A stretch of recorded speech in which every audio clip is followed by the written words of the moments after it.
Começou a gravar, prontinho. Beleza. Pessoal, bom dia. Sejam todos bem-vindos aí ao curso do Abproto. Essa foi uma iniciativa, né, muito da Priscila, e aí ela, a pedido do Roberto, me chamou a Fran, o Pedro, a Yasmine, e a gente aí se disponibilizou em dar esse curso. Acho que o laboratório estava precisando, né, de um momento assim, de convivência. A gente vai ter entre os intervalos, a gente fala aí umas bobeiras e dá uma conversada da vida, dá uma risada. Acho que mesmo nessa situação a gente precisa encontrar uma forma de estar junto, né? Então, assim, muito obrigada pela disponibilidade de cada um.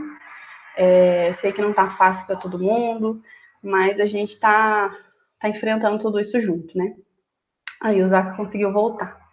Então, eu vou dar início ao curso. Como a Priscila falou, depois da minha fala, a gente vai ter um intervalinho de 10, 15 minutos para ir ao banheiro, beber uma água, pegar um café, comer alguma coisa, e para não ficar aquela coisa muito maçante. Vocês fiquem à vontade para perguntar no final do curso alguma dúvida, colocar alguma coisa que vocês sabem na nossa fala, porque isso aqui não é uma coisa, não é um monólogo, né? Isso aqui é uma troca. Nós sabemos algumas coisas por estar um pouquinho mais, alguns anos à frente na caminhada, mas a gente não é dono da razão, a gente não sabe mais que ninguém, a gente também está aqui para aprender. Então, a gente queria que vocês falassem, eu aprendi uma outra coisa, né? Vocês que entraram agora, vocês estão sabendo mais coisa que a gente. Então, assim, acrescentem informações também, né, para nós, que já estamos aí um pouquinho mais tempo, e para quem acabou de chegar. Então, é muito bom ver o laboratório se renovando, né? A Fran pode falar um pouco disso mais depois, acho que é a nossa matriarca aí do LabPro, é a Fran. E é uma alegria mesmo poder compartilhar um pouquinho do que a gente sabe e aprender, né? Acima de tudo, com vocês. Então, vou compartilhar minha tela aqui com vocês agora. Se por algum momento falhar aí e eu ficar aqui achando que estou falando para todo mundo e estou travado, vocês interfiram aí, por favor, tá? Ok. Obrigada. Então, pessoal, acho que todo mundo me conhece, né? Eu sou a Jéssica, terminei meu doutorado recentemente no programa de Biodiversidade e Conservação da Natureza. Eu entrei no laboratório oficialmente em 2017, mas durante o meu mestrado, em 2014, 2015 e 2016, porque eu tive que prorrogar, eu estive presente no laboratório, foi onde eu conheci a Fran, conheci a Priscila, e os mais antigos aí, Roberto Marquezine, que eu acho que muitos não devem ter ouvido falar, mas não conheceram. E desde então eu venho trabalhando, né? Eu acho que desses últimos tempos, né? Eu sou a única que vem trabalhando com a parte de ecologia conciliado dentro do laboratório. E para mim é uma grande alegria, assim, poder ter ajudado a começar uma nova linha de pesquisa dentro do laboratório, que já era uma vontade do Roberto há algum tempo. Eu trabalhei durante o meu mestrado e doutorado com ecotoxicologia aquática, utilizando protozoários ciliados, né, os microcariotos ciliados. Então, eu também estou aprendendo muita coisa ainda, né, sigo aprendendo, mas eu construí um conhecimento com os meus colegas, com os meus amigos ao longo desses anos, e que hoje eu espero poder conseguir passar um pouquinho para vocês dessas coisas que eu aprendi. E espero aprender com vocês também. Então, eu vou contar uma historinha, né? Um dia chegaram para recepcionar vocês, algo que gostaria que tivesse sido feito presencialmente, né? Um dia nasceu um baby cientista, que são vocês aí, né? Somos nós que estamos chegando no laboratório. E a alegria dele era chegar no laboratório. Nossa, você é um cientista, que gracinha, que coisa linda. Por exemplo, quando eu conheci a Fran e o Marcos, era assim, nossa, vou extrair o DNA. Eu achei que o DNA ia sair na minha mão. Eu falei assim, nossa, vou ver a fita duplicada na minha mão e tudo junto, bonitinho. Não, não é assim. Aí chega no laboratório, é um kit que você só pipeta coisas. E aí a gente, né, vai construindo conhecimento. Um parênteses, né? A gente vai contar algumas histórias para vocês, porque a gente também passou por muita coisa, tá, gente? Então, assim, é importante a gente mostrar para vocês que todo mundo erra, que todo mundo também pode falar que não sabe, tá? Então, isso é super normal. E essa historinha, né, quis contar para vocês, porque a gente também passou por isso, essa euforia de entrar no laboratório, por todas as etapas, né? A gente passa por todas essas etapas. E aí a gente chega no laboratório, depois de passar a euforia, a gente se questiona, né? Nossa, o que, que eu posso fazer? O que, que eu devo? Onde que eu encontro alguma coisa que eu preciso utilizar? Nossa, onde fica o algodão? Onde fica a pipeta? Será que eu posso mexer no microscópio sem autorização? Quando? Que momento? Tem uma escala? Não tem? Para quem que eu vou pedir ajuda? Nossa, que eu não vou falar nada, eu vou sair de fininho e vou embora. Então, assim, não é errado a gente falar que não sabe, não é problema, né? Acho que essa é a melhor palavra, né? A gente falar que não sabe, não tem problema nenhum. A gente precisa se sentir acolhido dentro do laboratório. Eu acho que o laboratório, nesses últimos anos, passou por algumas fases, né? A gente saiu de um prédio, foi para o outro, e só quem estava presente nesse momento, fisicamente, a gente pôde criar um vínculo maior, porque a gente deu risada, e derrubou coisa, e não sei o quê, né? Então, assim, lógico que a gente está vivendo um momento diferente, mas por isso que a gente quis trazer esse acolhimento inicial aqui para vocês se sentirem parte do laboratório, né? Eu vejo, assim, as meninas da IC, às vezes, com um pouco de vergonha, ou com medo de perguntar, de chegar, de conversar. Eu sou, assim, é da minha personalidade, né? Eu sou muito cara de pau. Então, assim, eu chegava, conversava com a Fran, eu perguntava, fiz coisa errada? Fiz. Mas eu pedi desculpa, eu voltar lá no início, vamos começar do zero. Então, esse posso, devo, quando, onde, quem, ele não precisa ficar internalizado na gente quando a gente chega no laboratório. A gente precisa vencer isso a cada dia. Lógico, a gente respeita a personalidade de cada um, o jeito de cada um, mas a gente precisa ir superando isso para a gente conseguir se formar, né? Para a gente conseguir chegar sair do castelinho formado, do castelinho Labproto. Outro ponto importante dessa história eu fiz algo errado, e agora? Posso falar que eu não sei? Pode. Então, assim, eu junto essas duas últimas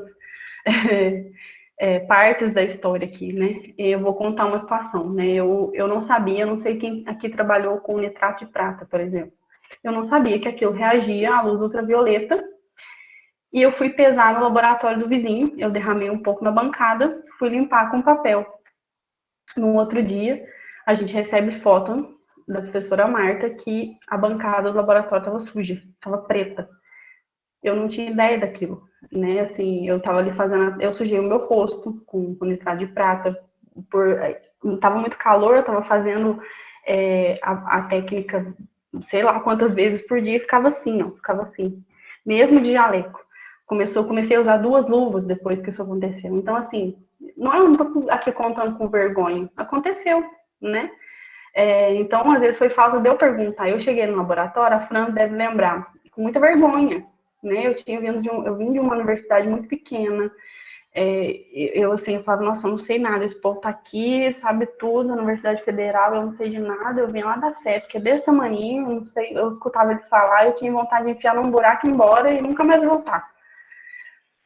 Mas não, fui eu não sabia que chegava nesse ponto desse jeito, aconteceu, me desculpa, tentei, e não tem o que faça, tem coisas que eu não tenho que faça, não é vergonhoso. Hoje é engraçado, pode ser, mas aconteceu, pode acontecer com qualquer um. Nossa, quebrei uma pipeta, a Fran depois pode contar, que ela chegou lá na Itália e a pipeta quebrou na mão dela, e ela desesperada, nossa, o que eu vou fazer? Ela estava sozinha no laboratório antes de todo mundo chegar. Foi lá e falou pro professor, não, tá tudo bem, acontece, as pipetas já estavam ruins mesmo, e pronto, a gente compra outro, né? Eles são ricos, eles compram outro.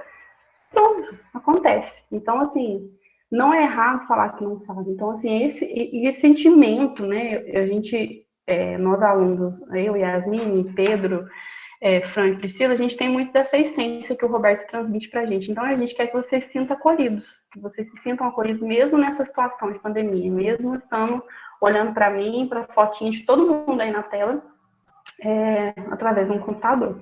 A gente quer que vocês se sintam parte do laboratório. Dentro dessa história, a gente precisa também estabelecer conexões mais técnicas e científicas. Então, nossa, quem que trabalha com o que eu trabalho? É fulano, ciclano, beltrano? Nossa, deixa eu tirar uns 5 minutos, 5, 10 minutos aqui e perguntar para a pessoa se ela também tem esses 10, 5 minutos, para tomar um café comigo, para eu perguntar como é que foi a história dela, vou perguntar como é que é o trabalho dela, o que que ela faz, o que que ela já sabe, o que que ela pretende aprender, para eu já ir, nossa, eu preciso fazer tal coisa, o que que eu vou procurar, né?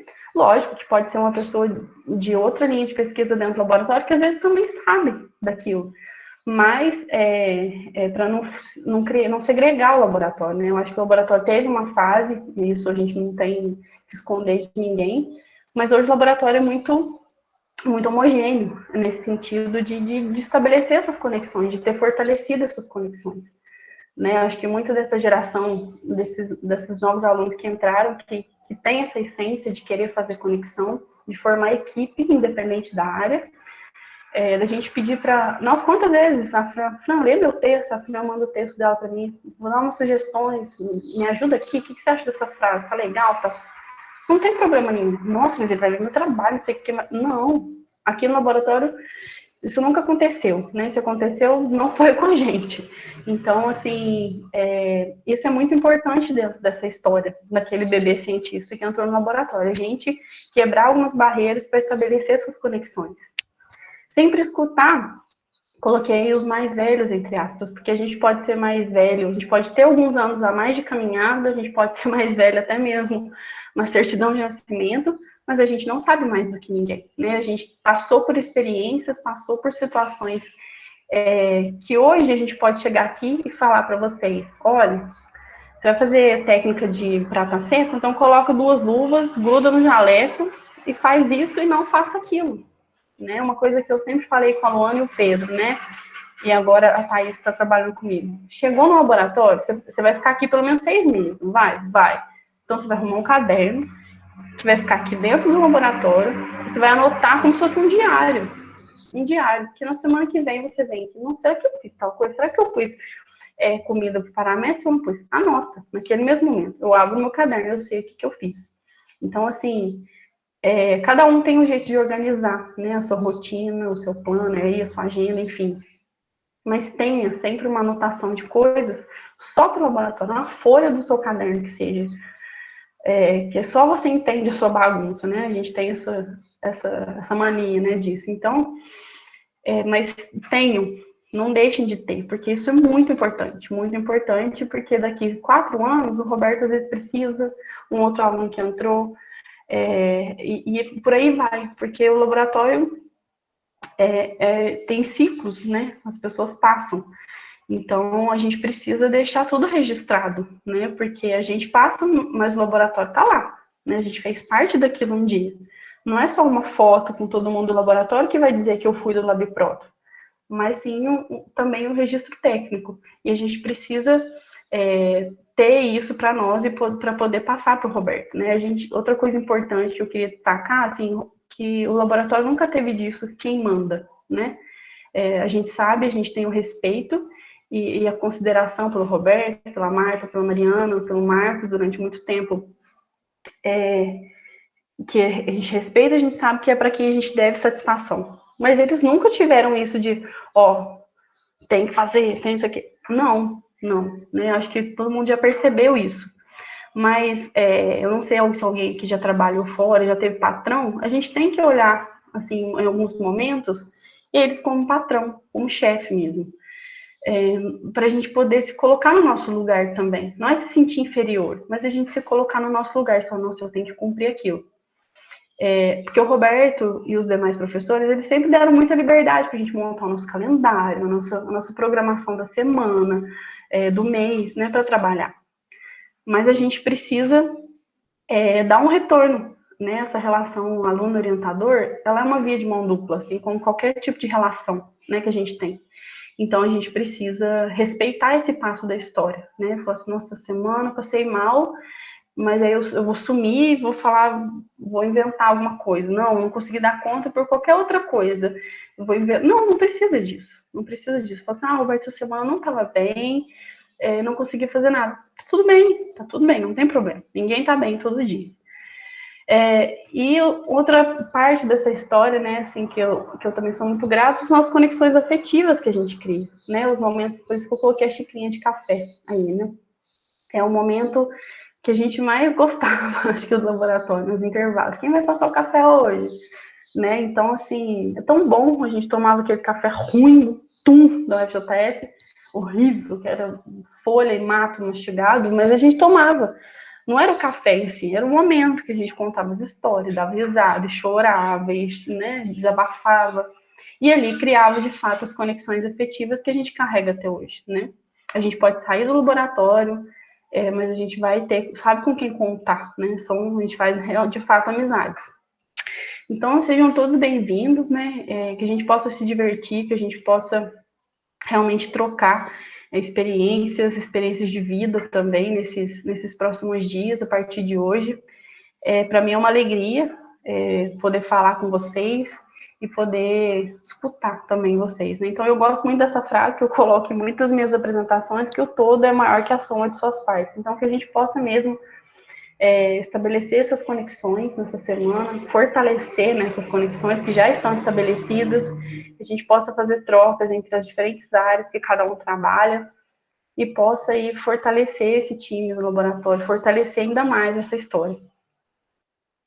Então, hoje, indo para a parte técnica, né, o conteúdo da minha parte, né, a parte que me cabe, é mostrar para vocês a revisão bibliográfica.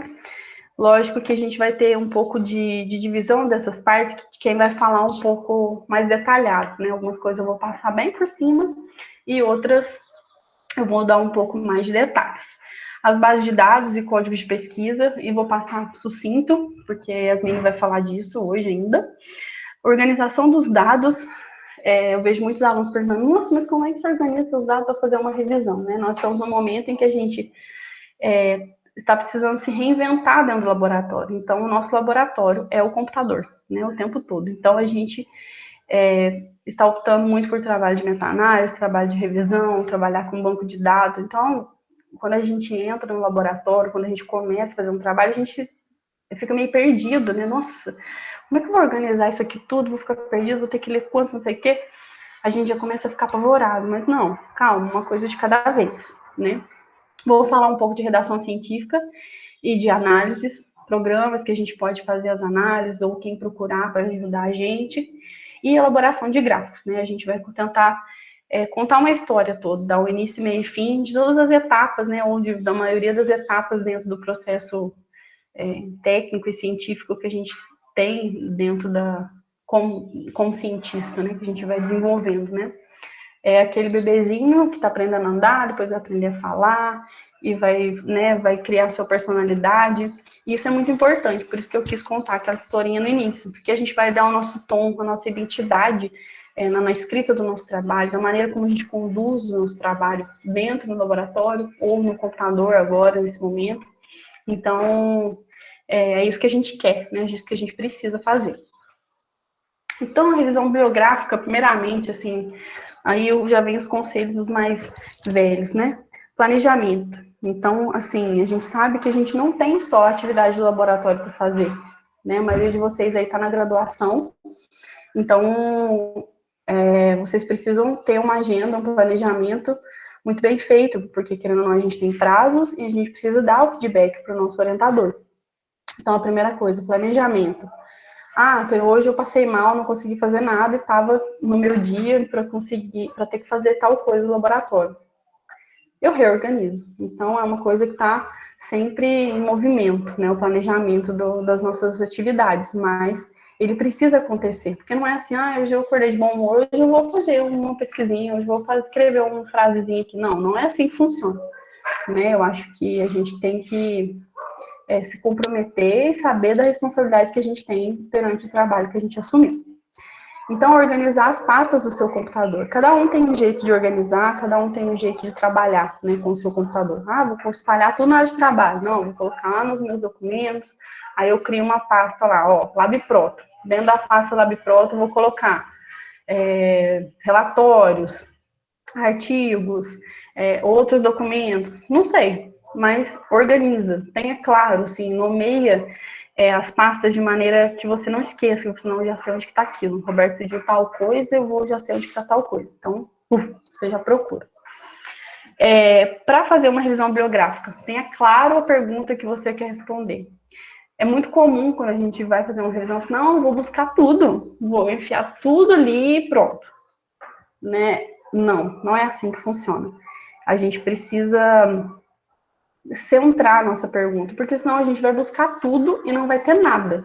E às vezes você vai buscar tudo, coisa que nem interessa, você vai ficar ali perdendo tempo com uma busca que não vai te trazer informação nenhuma, se você não tem uma pergunta clara e objetiva.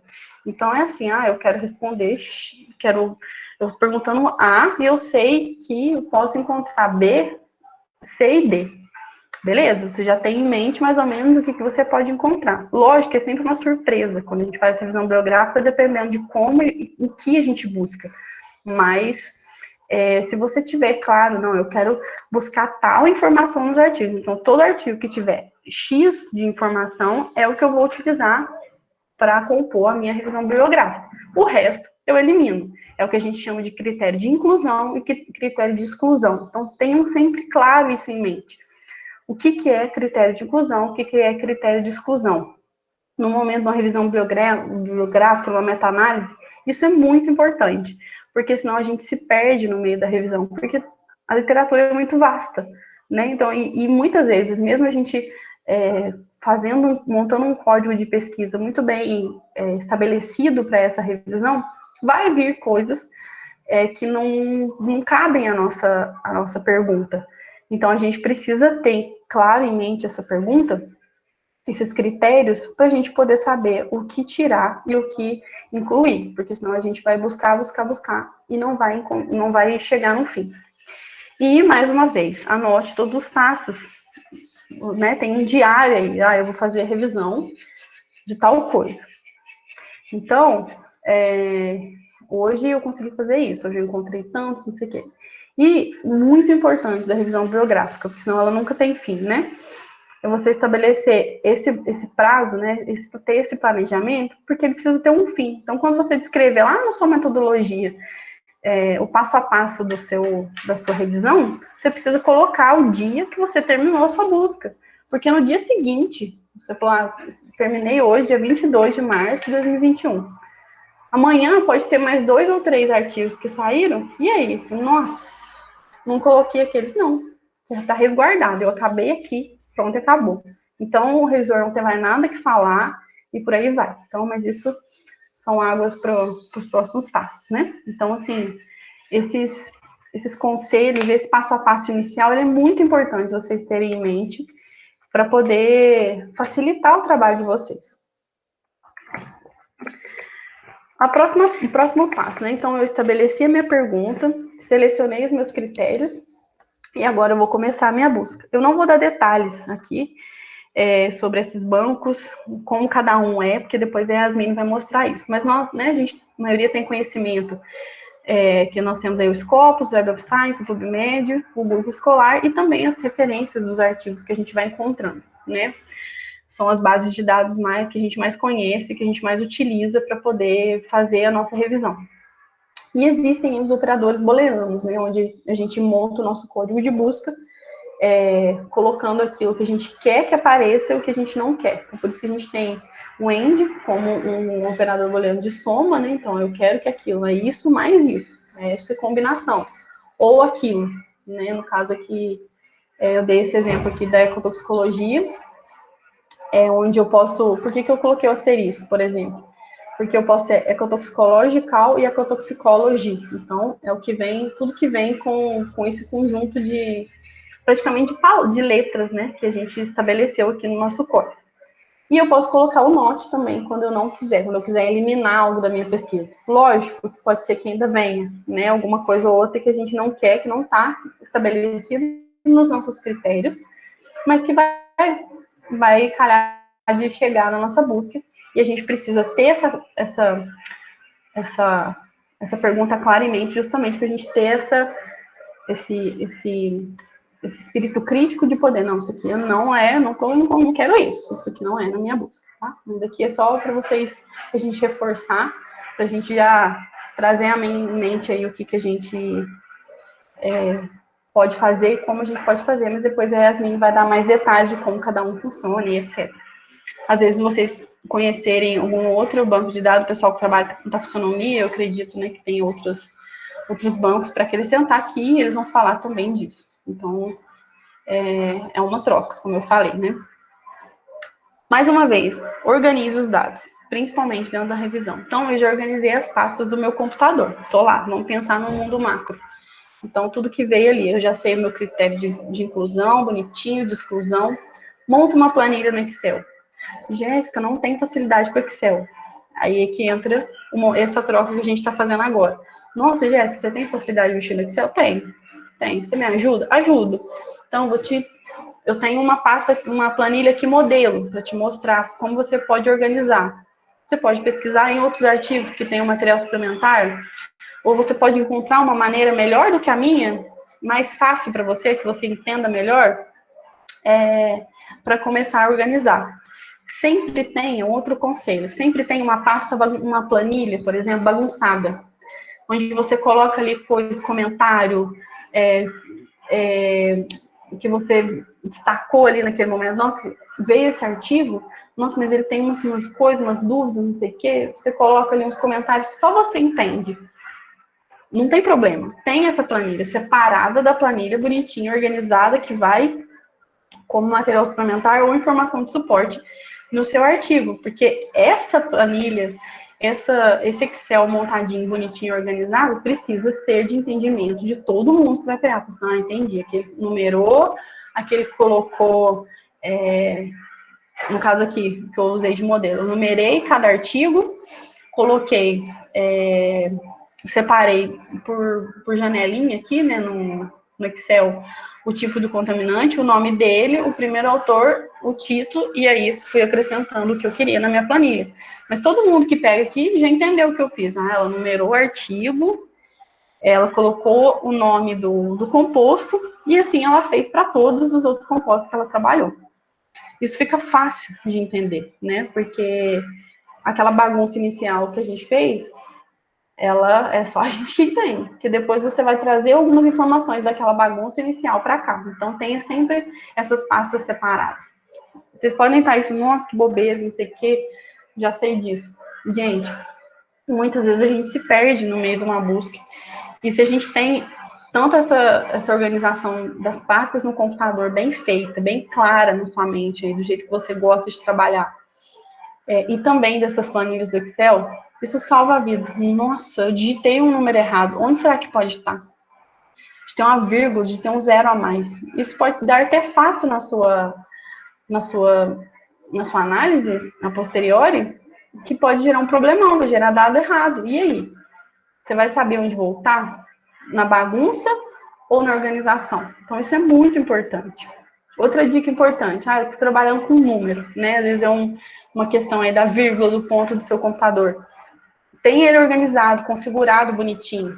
Ele está usando como decimal o ponto. Então, eu sei que esse número é pequeno, eu sei que esse número é muito grande. Então, nossa, está estranho. Então, você vai reconhecer isso. Isso é muito importante, tá? Então, assim, vou começar a escrever em português, vou começar em inglês. Então, assim, pensem que a maioria das coisas que a gente faz, os artigos que a gente faz, é tudo em inglês. Então, assim, você pode ter a sua bagunça em português, mas depois você já começa a passar, porque você mistura. Não, vou escrever um pouquinho em inglês, vou escrever um pouquinho em português. Aí, quando você monta uma planilha, no meio de uma planilha que tem, sei lá, 1000 linhas, tem uma frase em português, e você não viu. Aí chega lá na revista e fala assim, meu filho, não sou obrigada, né? Eu não falo português. E aí? Então, assim, nossa, que bobeira. Não, são coisas super importantes na hora de organizar um trabalho, porque senão a gente se perde no meio do caminho e aí complica tudo, tá, gente? Depois a gente pode fazer, vocês podem me falar aí como vocês organizam também, que tem dia que a gente tá meio, né, desorientado da vida e tudo mais, e a gente acaba se perdendo na nossa própria bagunça, isso é super normal. Mas se a gente tende a essa organização já desde o início das nossas buscas, desde o início do nosso trabalho, a porcentagem a probabilidade, né, da gente errar aí ao longo do caminho, ela é muito pequena. Então, assim, uma coisa que eu faço com os meninos que trabalham comigo, a gente tem um Word aqui já com a estrutura de um artigo. Eu já gosto de apresentar isso para os meninos, porque já dá aquela... Nossa, já tem um artigo aqui, já está começando, né? Já coloco lá a numeração das linhas bonitinho e já mando modelos de coisa, eu faço assim, mando tudo. O que você acha? Não. Ó, não, agora você me apresentou uma planilha ainda melhor que a minha. Nossa, tá ótimo, agora eu vou usar a sua. Agora, se for mandar um modelo para alguém, eu vou mandar a do outro, porque a dele tá melhor que a minha. Então, a gente vai aprendendo junto, tá? Então, eu listei aqui, dentro da nossa, né, do nosso assunto de revisão bibliográfica, coisas importantes para a redação científica e para as análises. Então, o a impessoalidade, né? Escrever na terceira pessoa. Uma coisa super importante. Lógico que hoje em dia a gente está vendo muitos artigos assim, né? We did, we não sei o que, we performed, we carry out, não sei o que. A gente realizou, a gente fez, blá blá blá. A gente vê às vezes na primeira pessoa também, né? Mas a redação científica, para ser um pouco padrão, né, dentro do que a gente lê nos artigos, de preferência que seja na terceira pessoa. Outra coisa, objetividade. Se a gente pegar alguns artigos aí muito antigos, né, ou às vezes alguns mais recentes, a gente jogar no Google, tentar achar, isso é um exercício muito interessante quando a gente está começando, é ler artigo de várias áreas e anotando pontos. Nossa, isso não ficou claro, isso não ficou, nossa, isso está muito confuso, isso não sei o quê. Para a gente começar a exercer o nosso espírito crítico ao ler um trabalho, para a gente não cair no mesmo erro quando a gente for escrever o nosso. Então, ser objetivo. Eu quero fazer isso para encontrar isso, e eu acho, eu espero, né, no caso, se tiver uma hipótese, encontrar tal coisa. Ponto. Porque na hora que você for escrever, se você tiver essa pergunta lá, que eu falei, 2 slides anteriores, clara, o seu objetivo vai ser claro, a sua redação científica, na hora de escrever o artigo, vai ser também clara para quem está lendo. Né? A pessoa pode não ser da área e pegou o seu trabalho, nossa, entendi 100% do que ela fez do início ao fim. Se eu inverter aqui, eu ainda entendo. Coerência, muito importante. Né? Ó, eu fiz tal coisa para responder tal coisa. Então, assim, ter uma linha de raciocínio, né? Ser coerente com aquilo que você está trabalhando, né? Ética e moral pode ser, é uma discussão aí para outro ponto, né? Outro momento, mas é muito importante a gente lembrar que o conceito de ciência, ele tem a razão, tem a emoção, e dentro desses 2 pontos, né, da filosofia da ciência, a gente tem aí a ética e a moral. Então, a gente precisa ser coerente com aquilo que a gente está escrevendo, com aquilo que a gente está propondo. Informatividade. Então, não adianta eu ficar enchendo linguiça no meu trabalho, seja no meu TCC, seja no meu artigo, na minha tese, na minha dissertação, qualquer coisa que seja, né? Ah, vou fazer um texto para capivara. Não. Qual que é o meu... Se eu tiver bem claro o objetivo, eu vou escrever de forma clara, qualquer um que pegar, mesmo que não seja da área, vai entender. E ser informativo, no sentido, se eu tenho objetivo no meu estudo, ele já, consequentemente, vai ser informativo. Nossa, esse resultado aqui que ele encontrou é interessante, né? Ele pensou naquela pergunta, ele conseguiu encontrar, encontrou ainda mais coisa, né? Clareza, concisão e precisão. Eu acho que a geração de vocês, né, me incluo um pouco, apesar de ser um pouco mais velha, mas assim, já tem muito isso na cabeça, né? Com essa era digital, hoje em dia ninguém mais quer pegar um texto, por exemplo, no Instagram. Nossa, eu só vou ler essa matéria ou esse artigo se tiver um título, claro, né, uma manchete ali daquela notícia, se ela for clara. Nossa, nossa, que interessante, né, essa manchete, eu vou ler. Ela vai gerar curiosidade na pessoa. Então, aí ele vai lá buscar informação dentro daquilo que você propôs, né, dentro daquilo que ele está buscando também. Então, a gente tem que tentar ser muito objetivo. Hoje em dia, a gente vê que os artigos não tem mais aquele monte de texto e cita um monte de gente e escreve uns textos gigantes e citam 10 pessoas na frente da frase. Não precisa disso mais, né? Não tem necessidade de ser assim mais. Então, quanto mais claro, quanto mais conciso e preciso a gente for dentro da nossa redação, melhor ainda. Melhor para nós, melhor para o leitor. Então, a adequação do vocabulário. É óbvio que quando a gente começa, a gente não tem muito vocabulário científico. Né? A gente tem de escrever com as nossas palavras. E é assim mesmo que começa, tá tudo bem, não tem nada de errado nisso. Mas, à medida que a gente vai avançando, a gente vai se deparando com, nossa, esse termo aqui dentro da minha área já apareceu muitas vezes. Aí vem, anota ele lá no seu caderninho, anota ele lá no seu bloquinho de anotação do computador, porque ele vai ser útil. Ele vai ser útil, muito útil, se você está trabalhando dentro daquela linha de pesquisa. Então, uma hora você vai ter que usar ele. E aí, depois de 3 meses que você já terminou a sua busca, agora eu vou começar a escrever. Como será que é aquele termo em inglês? Ou em espanhol, sei lá, se um dia você precisa escrever alguma coisa. Nossa, aqueles artigos que eu li, eu já anotei aqui em algum lugar. Deixa eu abrir aqui meu bloquinho que eu vou achar. Vou olhar aqui no meu caderno, eu vou achar, né? Então, assim, a gente precisa ir saindo da nossa zona de conforto, de escrever ou de falar, igual eu tô falando aqui, de maneira simplificada, sobre a ciência, para uma parte mais técnica. Então, a gente precisa ir se familiarizando com o vocabulário que vem sendo descrito nos artigos que a gente está lendo, que a gente está buscando, para poder adequar o vocabulário dentro de para todos esses passos anteriores que eu já falei. A modéstia, né? O que é modéstia, né? Assim, não, eu encontrei um resultado muito top.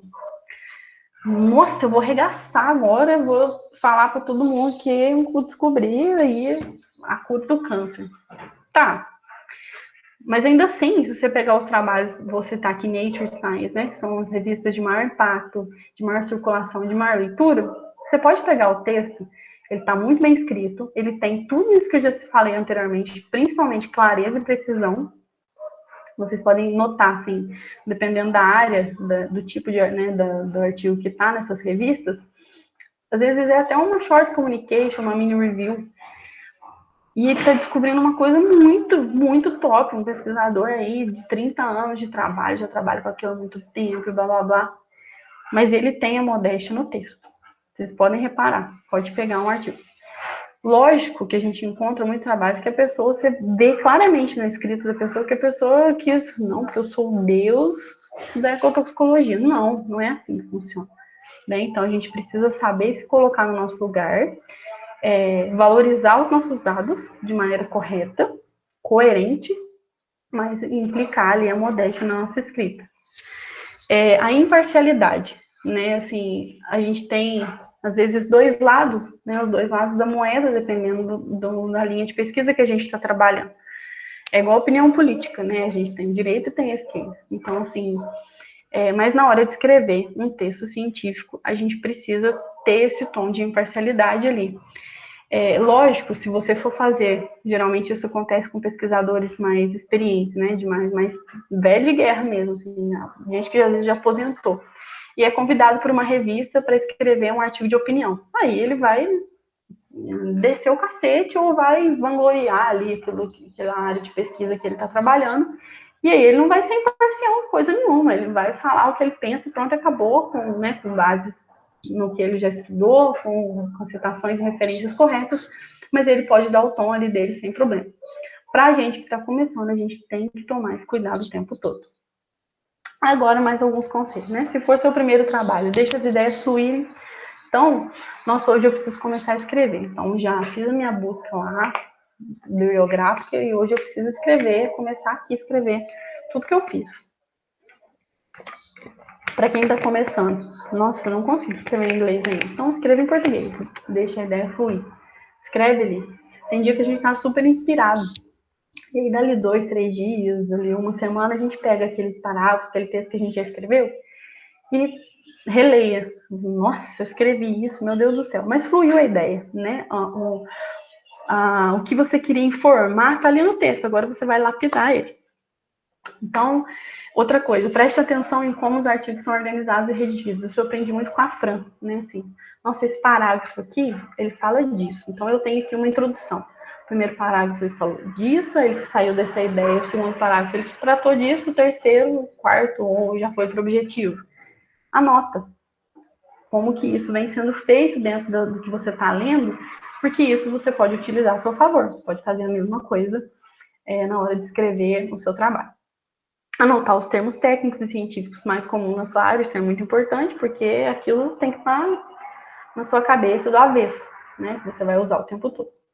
E se em algum momento da sua caminhada já se desafiar a escrever em inglês. Muitas vezes é a gente que desafia, né? Os orientadores falam, não, e se você vai escrever em inglês, a gente não tem opção. E aí a gente tem as ferramentas hoje a nosso favor, que a gente tem que usar com moderação, né, como o Google Tradutor. A gente tem algumas ferramentas do Grammarly, não sei se todo mundo conhece, que ajuda a a corrigir ainda melhor o inglês, porque ele está conectado ao Chrome, então tudo que, se você abrir o WhatsApp Web, ele pega, né? Ele capta e você consegue corrigir para você com algoritmos aí melhores do que, lógico, tem forma premium, que deve ser ainda melhor, né? Se você pagar, mas a forma gratuita dele já é bem útil, associada ao Google Tradutor, então você já tem ali uma ferramenta importante para começar, para se desafiar a escrever em inglês os primeiros trabalhos aí.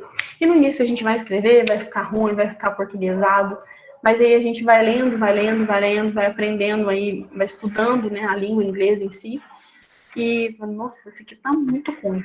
E aí a gente mesmo se autocritica, não, vou inverter isso aqui, vou melhorar isso aqui, vou usar aquele termo, não esse. E aí a gente vai melhorando. Mas tudo isso é construído naquela historinha lá do início, do bebê cientista até o cientista formado.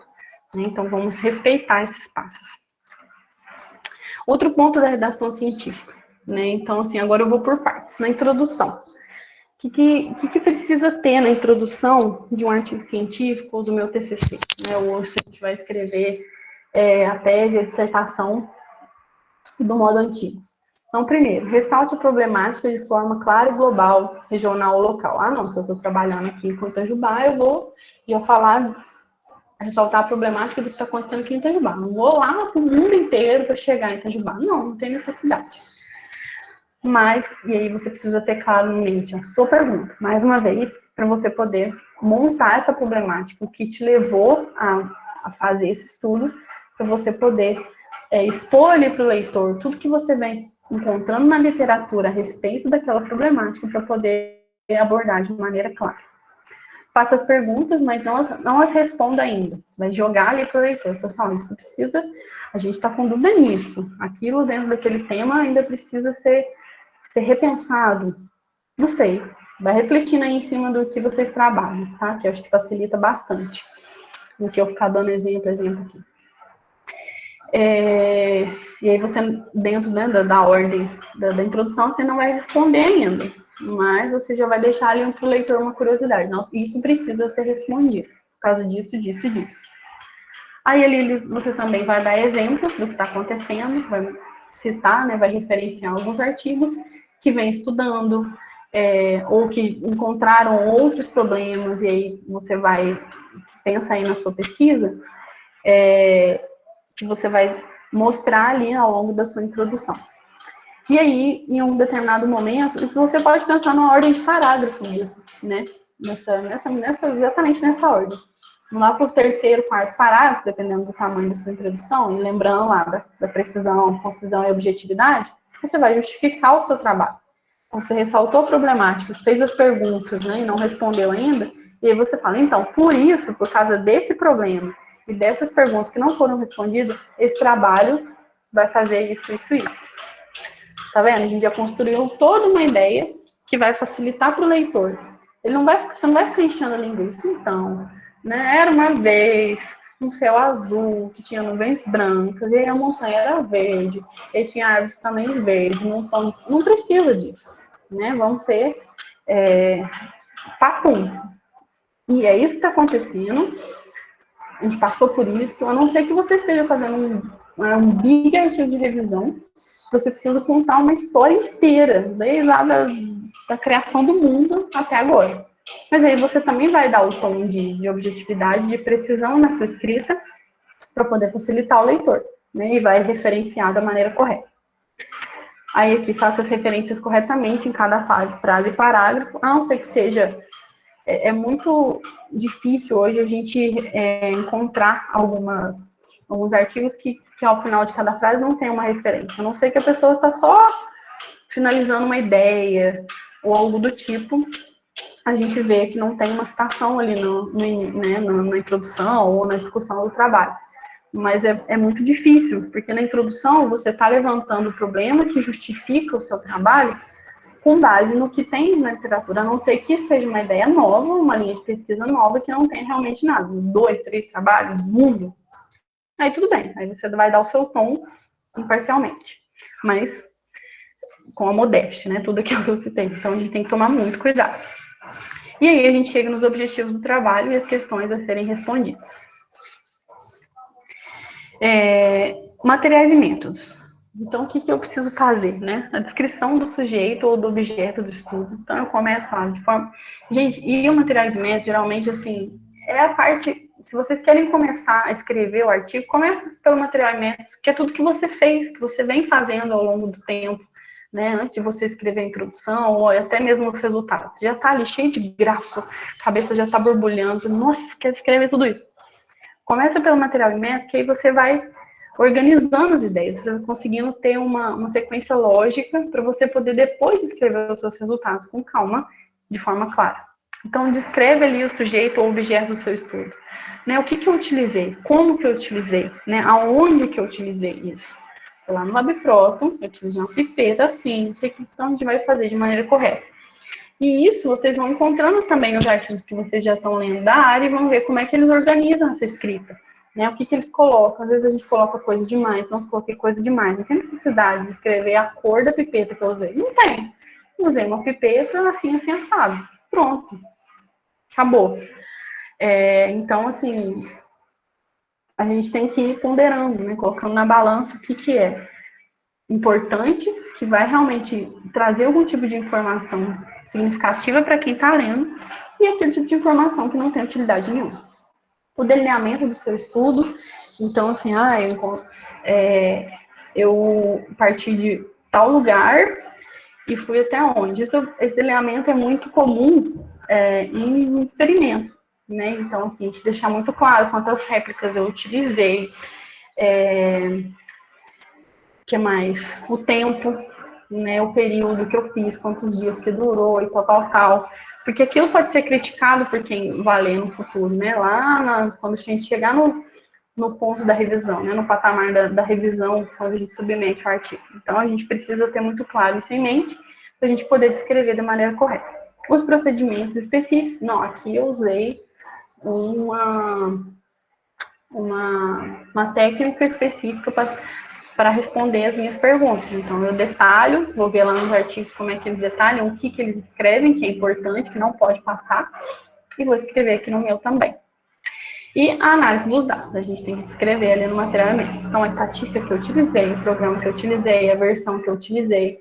Nossa, Jéssica, é muito comum a gente ver nos artigos a versão dos programas que a gente utiliza. Por que disso? Porque de uma versão para outra pode mudar tanta coisa, às vezes muda, pensar no R, por exemplo, muda a fórmula daquela análise que você está fazendo, e às vezes aquilo pode ser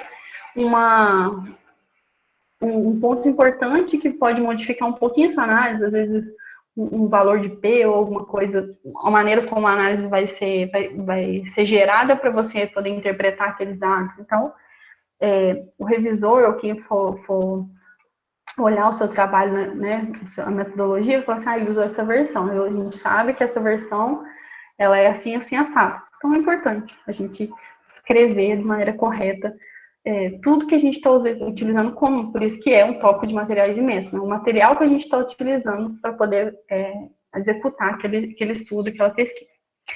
E aqui, né, se for preciso, subdivida os tópicos de modo a ficar mais claro para o leitor. Às vezes a gente quer escrever tudo num parágrafo enorme, 2 folhas, fez não sei o que. Não, subdivide. Ó, aqui é área de estudo, aqui é tal método, não sei o quê. Mas numa ordem que faça sentido para quem está lendo, né? Às vezes é melhor a gente subdividir, fazer parágrafo. Nossa, Jéssica, mas eu vou fazer um parágrafo de 2 linhas. Então, um tópicozinho, um subtópico, não tem problema. Não tem problema. É melhor, mas o leitor sabe que você fez daquela maneira, né? Ficou claro e objetivo na cabeça dele o que você fez e como você fez. Então, às vezes é melhor subdividir, ter um monte de subdivisão, do que ter um puta de um texto enorme que você fica dando rodeio. Mas eu fui lá, eu fiz não sei o que, não tem necessidade disso. Os resultados, né? Como é que a gente vai apresentar, né, os nossos achados aí. Então, a gente vai descrever as informações coletadas, e aí a gente tem que pensar lá no objetivo, né, depois da introdução do trabalho, a gente coloca o objetivo do nosso trabalho e as perguntas que a gente quis responder. No resultado, aí é uma coisa que a gente vai dando identidade, né? Eu vou apresentar tudo de uma maneira, já vou vomitar tudo aqui para o leitor já ver que tudo que eu achei. Sim, mas vai descrevendo de maneira sucinta, né? Fala assim, ó, aqui a gente encontrou assim assado, estatística tal. Mas você não vai dar tom nenhum, né? E eu já entro no tópico seguinte, né? Escreva os resultados com neutralidade. Você não vai dar tom nenhum para onde foram os seus resultados, que isso vai ser na discussão, a não ser que você tenha resultado de discussão junto. Mas um desafio para vocês aí, tenta sempre escrever primeiro os seus resultados sem pensar em discutir, para você entender de fato o que você encontrou. Né? Nossa, eu achei isso, não, isso aqui ainda está confuso, não sei o que, eu vou fazer outra análise, não vou tirar isso daqui, não sei lá, vou tentar mexer de uma outra forma nesse resultado, vou tentar pensar, estudar um pouco mais o que isso aqui quer me dizer, mas com um tom de neutralidade, né? Mais uma vez, ser claro e objetivo, porque senão você fica dando rodeando. A análise me mostrou não sei o que, um total de não sei o que. Não, isso não é minha pergunta, para que eu vou escrever isso? A não ser que isso seja uma coisa muito importante, mas aí você põe no material suplementar, você dá um tom mais de maneira objetiva, e geralmente nos resultados a gente quase que não cita nada, né? Porque é uma coisa que você encontrou. Apresente os embasamentos estatísticos de forma clara. É muito comum a gente ler nos artigos, eu falo assim, principalmente em ecologia, né? Onde a estatística é a nossa maior aliada. Às vezes não tem um valor de P escrito. Nossa, como é que eu vou confiar naquilo? Não tem valor de P, não tem material suplementar para eu poder rodar a análise ou olhar de forma detalhada aqueles dados. Então, assim, você já fala, ih, tá muito esquisito isso aqui. Então, a gente tem que ter esse olhar crítico até na maneira como a gente escreve os resultados, né? Como a gente descreve os resultados. E ainda você não vai fazer conclusão nenhuma. Você vai falar assim, ó, eu achei isso e a estatística me disse isso. Isso é significativo? Isso não é?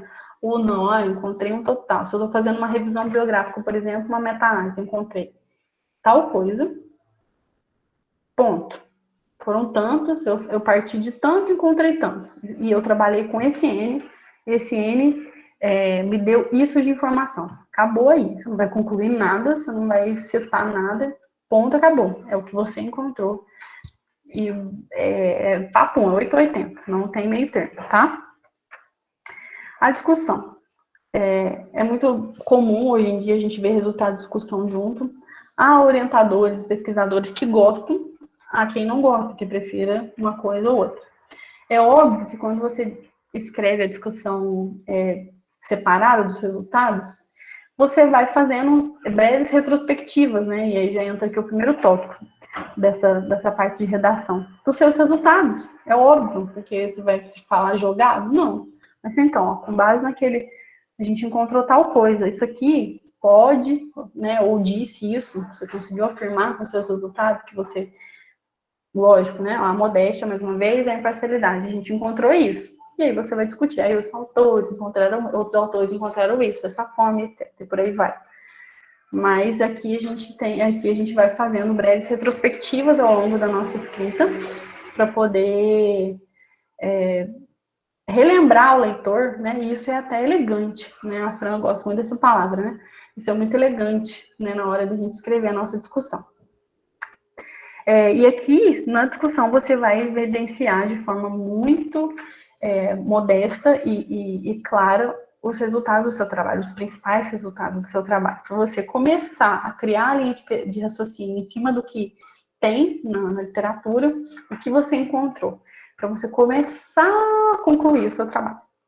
Então, expõe as relações entre os dados, e aí você vai fazer as conexões entre quem trabalha, como trabalha, né, e onde trabalha, que encontrou resultado semelhante ou resultado oposto, e aí você vai começando a inferir, né, ou explicar dentro do que você encontrou nos seus resultados.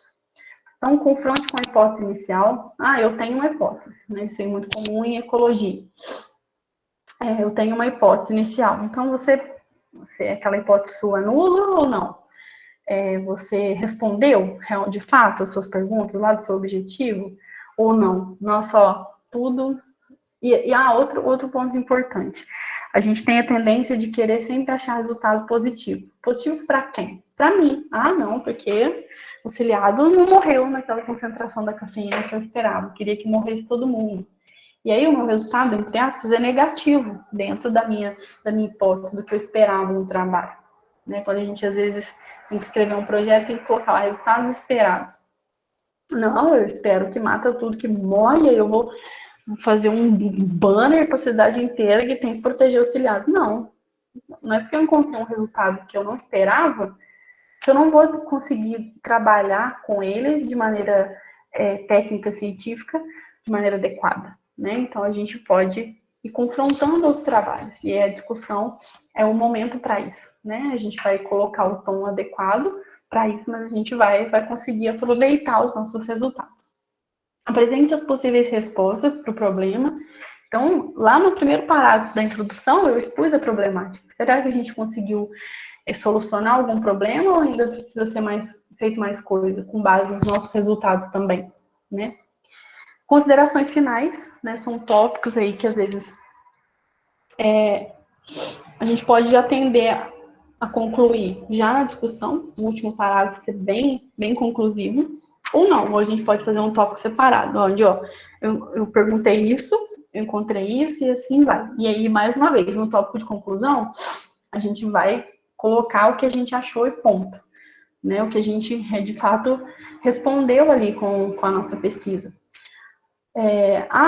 Qual que é a diferença de considerações finais e conclusões? Nas considerações finais, às vezes você não conseguiu encontrar de fato uma conclusão, você não concluiu nada, mas você deixou ali margem, e isso é muito comum, né, na ciência, a gente responde perguntas e levanta outras a cada estudo que a gente faz.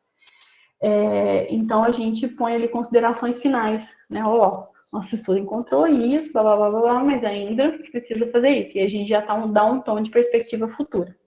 Isso pode ser feito dentro dos últimos parágrafos ali de discussão, ou você pode fazer um tópico só para isso. Né? Igual eu escrevi ali, podem estar separados ou podem estar ali de forma organizada dentro do nosso tópico de discussão. E mais uma vez, lembrando que os resultados de discussão podem vir juntos. Então, ali sim, quando eles vierem juntos, eu descrevi um resultado que eu encontrei e já vou ali trazer um comentário, inferir alguma coisa com base no que eu já li, no que eu encontrei na literatura, tá? Jéssica, uma pergunta que vocês podem fazer, não sei. Quando que eu sei que eu vou fazer resultado de discussão separado ou junto? Como é que eu vou decidir isso?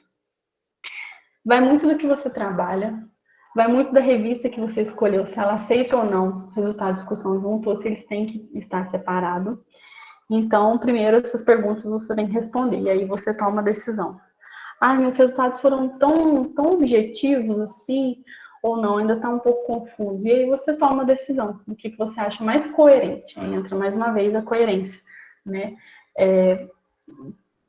Estar junto ou separado. Isso aí é uma coisa de identidade, de medida que a gente vai construindo a nossa história dentro da ciência, né? Assim, alguns trabalhos você olha assim, nossa, é melhor eu já trazer aqui. Você está lendo os seus resultados, tão claro, tá vendo? Nossa, não, isso aqui tá claro, tem que ficar assim. Então você vai lendo e você vai falando assim, nossa, acho que eu devia colocar aqui a discussão junto, eu devia colocar uma ideia aqui em cima dessa frase que eu escrevi do meu resultado. E isso a gente vai amadurecendo com o tempo. E você pode tomar essa decisão com o seu orientador, né, com os autores do seu artigo, devido a algum ponto dentro do seu estudo que você escolheu separar ou juntar, tá? E aí, por que eu deixei o resumo aqui por último, dentro da redação científica, né? Porque eu já queria dar aqui um spoiler do que a gente vai comentar mais ou menos na quinta-feira. O resumo, ele tem que dar geralmente é uma frase, máximo duas, depende do número de caracteres, do contexto do trabalho, rapidamente. O objetivo do trabalho, claro, e assim, a pessoa já tem que saber ali o que você fez. Rapidamente, a metodologia, ou como que você conduziu o seu trabalho para responder as perguntas que você levantou. Os resultados, né? Mas aí, sim, tem que ser muito claro e conciso. Mais uma vez, trago aí a precisão, concisão e objetividade para o resumo ainda mais, porque dependendo da revista que você vai submeter, tem número de caracteres ou de palavras, e você não pode passar daquilo. E você já conclui, a pessoa já sabe, né, o que você encontrou, ou deixou de encontrar, né, com aquele trabalho que você que você fez. Então, aí você vai deixar margem para o leitor. Assim, nossa, eu já vou ler tudo que ele fez de forma detalhada, porque eu quero saber cada passo profundamente. Ou ele vai falar assim, nossa, ele encontrou isso? Ah, pula, não quero ler isso mais, né? Porque geralmente a gente lê o resumo primeiro, para depois ler o trabalho inteiro. Isso aqui me interessa, isso aqui não me interessa. E a gente sempre encontra nos artigos aí as palavras-chave, que geralmente variam entre 4 e 5, aí depende muito da revista, do que você vai propor.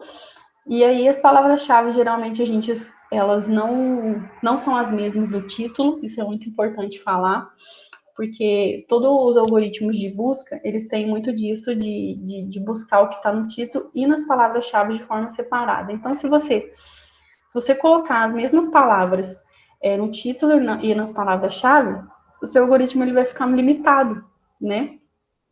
E quando você aumenta, você coloca coisas diferentes, eu vejo assim, tá, gente? Você expande a sua busca. Então, nossa, no título tem coisas, e aí você ampliando a sua busca, a probabilidade de vir mais coisas que você precisa incluir na sua revisão bibliográfica é muito maior do que se tiver a mesma palavra no texto. Aí tá a mesma palavra no título e nas palavras-chave. Mas aí o trabalho não fala nem daquilo. Não faz nem sentido. Eu falo assim, nossa senhora, que trabalho mais avulso que veio na minha busca. Então é aqui, nesses pontos, que a gente começa a afunilar, né? Começa a dar mais orientação ainda para aquilo que a gente está querendo responder. E hoje em dia é muito comum a gente encontrar nos artigos o que a gente chama de graphical abstract, né? Que é um resumo de maneira concisa e visual. E ela deve expressar o resultado central do estudo numa imagem, né? Ou num conjunto de imagens que vão montar uma figura grande. Algumas revistas você pode colocar tanto o resumo escrito, tanto o graphical abstract, que isso é muito utilizado em aula, né? Você pode eu quero apresentar esse trabalho aqui numa aula, num congresso que eu vou, aqui na introdução. E aí, só que eu não vou ficar colocando detalhezinho no trabalho. E aí, o artigo já trouxe o gráfico lá, tá? Você põe lá a imagem, cita a pessoa e explica tudo ali, contextualizando o que você quer contextualizar dentro da sua apresentação, da sua linha de raciocínio. Mas a gente tem que tomar um cuidado, né? Assim como todas as etapas que eu já destaquei até agora. Então, assim, tomar muito cuidado com o direito de imagem. Aonde eu vou fazer essas imagens, essa figura, né? São imagens do próprio autor? Ou eu vou montar um programa que é de livre acesso e tá tudo bem, né? Que tem imagens ali que eu posso usar tranquilamente. Então, isso a gente vai comentar mais pra frente, mas é uma opção, tá? E aí você vai ver na revista que você vai submeter o seu trabalho, se aquilo é aceito ou não, se faz sentido, tá, gente? Às vezes a gente quer também ficar enfiando, não, porque eu acho bonito e eu quero colocar um gráfico no meu artigo, mas às vezes não cabe. Às vezes o seu texto ali do resumo tá tão bem escrito, tá tão claro para o leitor, para que você vai querer inventar moda, né? Gente, só um minutinho, peraí, que eu preciso... Tiago, amor, meu celular tá acabando, meu computador vai acabar a bateria. Peraí, gente. Pronto. E a elaboração desses gráficos, tanto dos resultados do nosso trabalho, quanto do gráfico abstract, existem esses programas que a gente vai falar alguns deles de forma mais detalhada, mais ao longo do curso. Então, temos o Excel, que apesar de ter um pouco mais limitado, ele tem essas opções de serem feitas quando você consegue trabalhar um pouco mais esses gráficos dentro do Excel. É possível, sim, fazer bons gráficos utilizando o Excel, sem precisar utilizar outro programa. O JMP é um programa, ele tem uma versão livre de 30 dias, mas ele para você conseguir acessar grande parte tanto da estatística quanto das plotagens, você tem que pagar. A gente tem o R, que tem os pacotes e aí as funções que a gente pode conseguir montar bons gráficos, apesar de eu particularmente não gosto muito do R, mas assim, há quem goste, há quem saiba mexer o suficiente para conseguir fazer bons gráficos. O Sigmaplot, que ele faz geralmente assim, média, ele não é um programa estatístico, né? É um programa de plotagem. Mas ele faz o básico, média, desvio padrão, coeficiente, intervalo de confiança. Então a gente consegue também montar bons gráficos mais formais para colocar nos nossos artigos.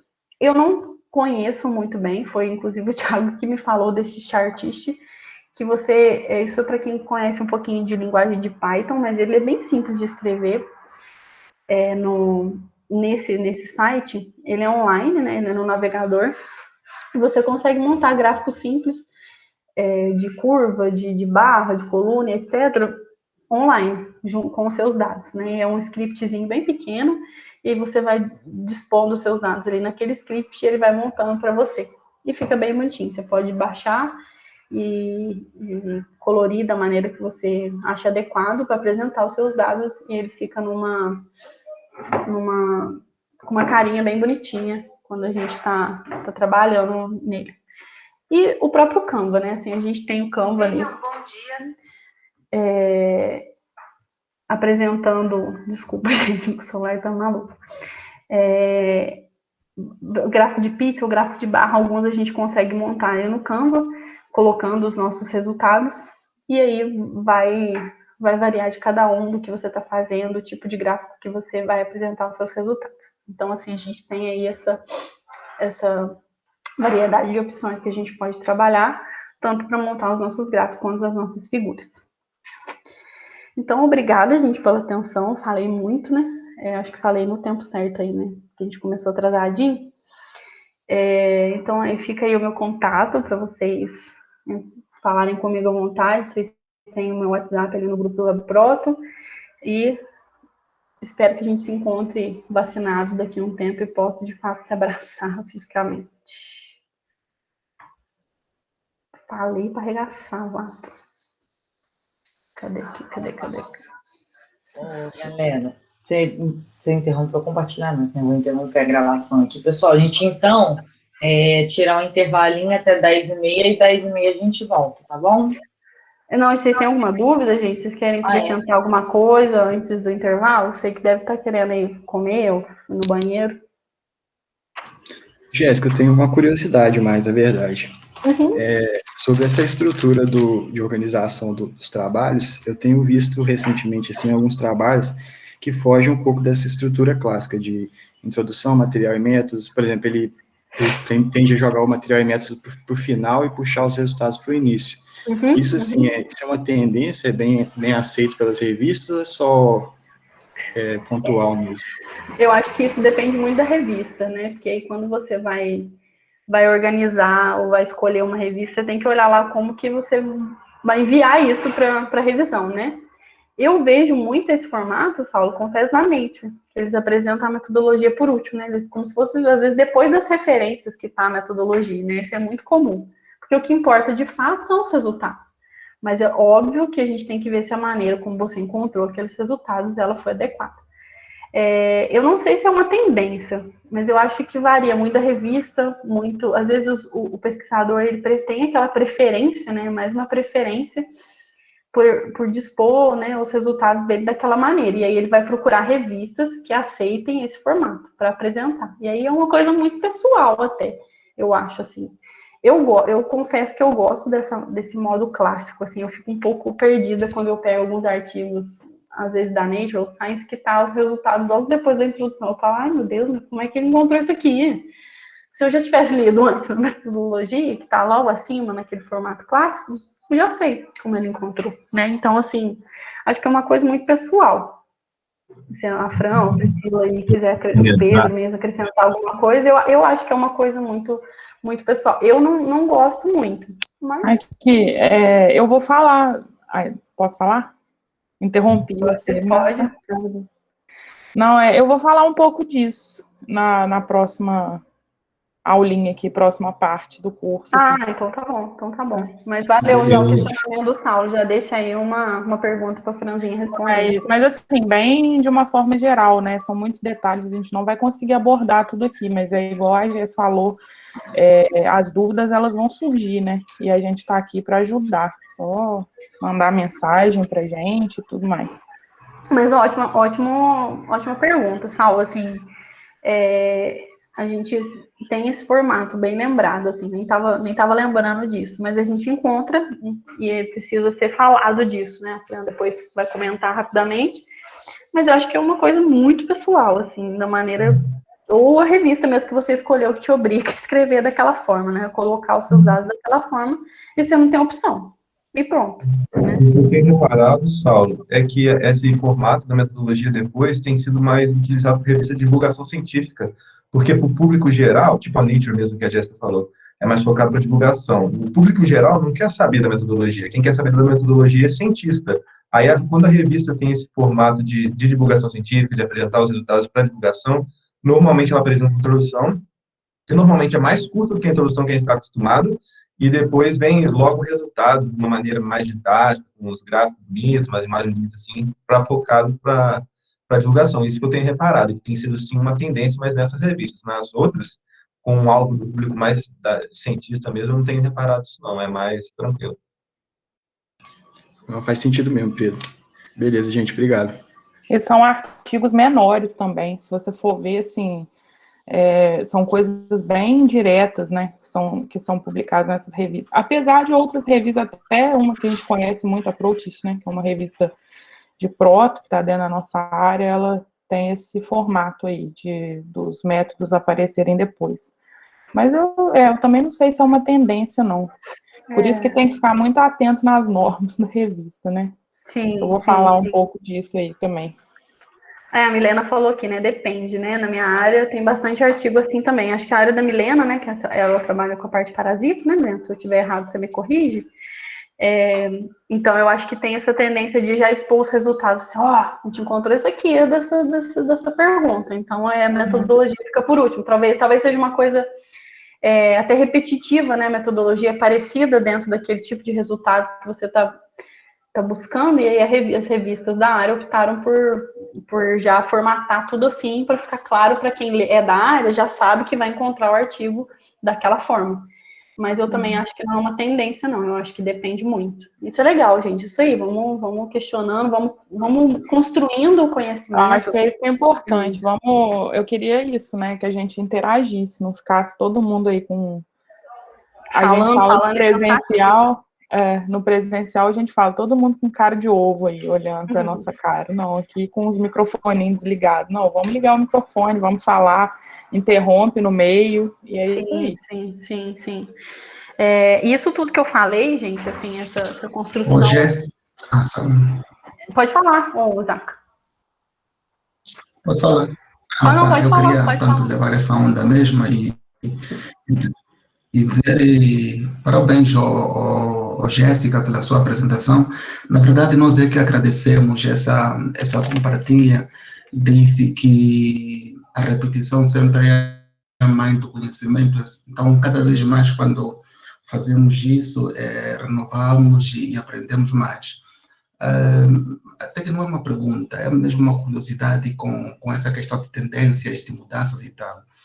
Você falou lá na apresentação, por exemplo, dos resultados, e disse que normalmente isso não é a prática, tanto fazer uma citação, é lógico, né? Portanto, quando se trata, por exemplo, de um artigo original e tal. Mas eu não sei se isso é muito aplicável, tanto parece ser um pouco difícil numa revisão, sabe? Principalmente quando é um artigo de revisão em que você tem que contar uma história, sabe? Não, quando você conta uma história de um determinado assunto que tanto iniciou, tanto num período, e você está andando tanto... Sim. Então, é um pouco para mim, um pouco complicado. E não só, você falou também um aspecto muito, muito interessante, essa questão da divisão, da discussão e resultado. Não sei se tens uma ideia sobre isso, e quais tendências hoje que estão a acontecer e tal, e mais ou menos assim.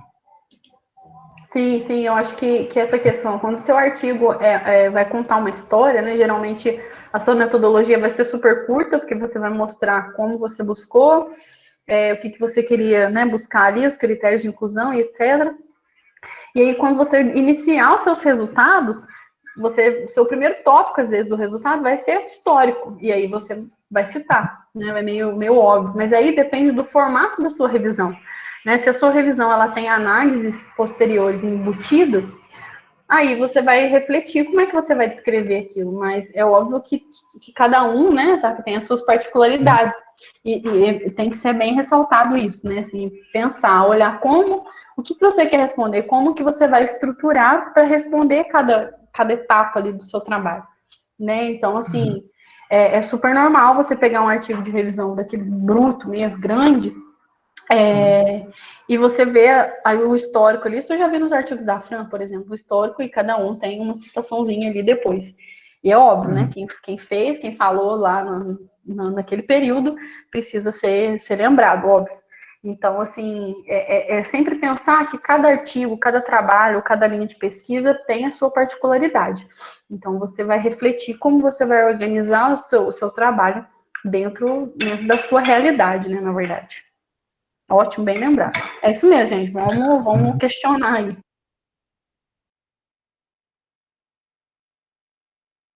Cadê a mediadora da Zona Norte aí, ô Creide? Pensei que vocês ainda estavam de papo. Bom, então eu acho que a gente tira 10 minutinhos. Você acha que vai te atrapalhar, Fran, se a gente voltar às 10h40? Não, de jeito nenhum. Então tá, pessoal. Estou aqui para isso. Pra gente ir lá no banheiro rapidinho, buscar um cafezinho e 10h40 a gente está de volta, beleza? Eu já dei uma paradinha aqui antes da Jéssica terminar. Estou aqui pronto. Quando vocês quiserem, é só. Beleza, eu vou interromper a gravação aqui, só para não ficarem gravações tão grandes, e quando a gente começar de novo, eu volto a gravar. Tá, Até daqui a pouquinho, galera. Beijo. Até. Beijo. Mas não saiam não, continuem na sala. Tem coisa nessa sala mesmo. É só ir tomar cafezinho com calma. Beijo.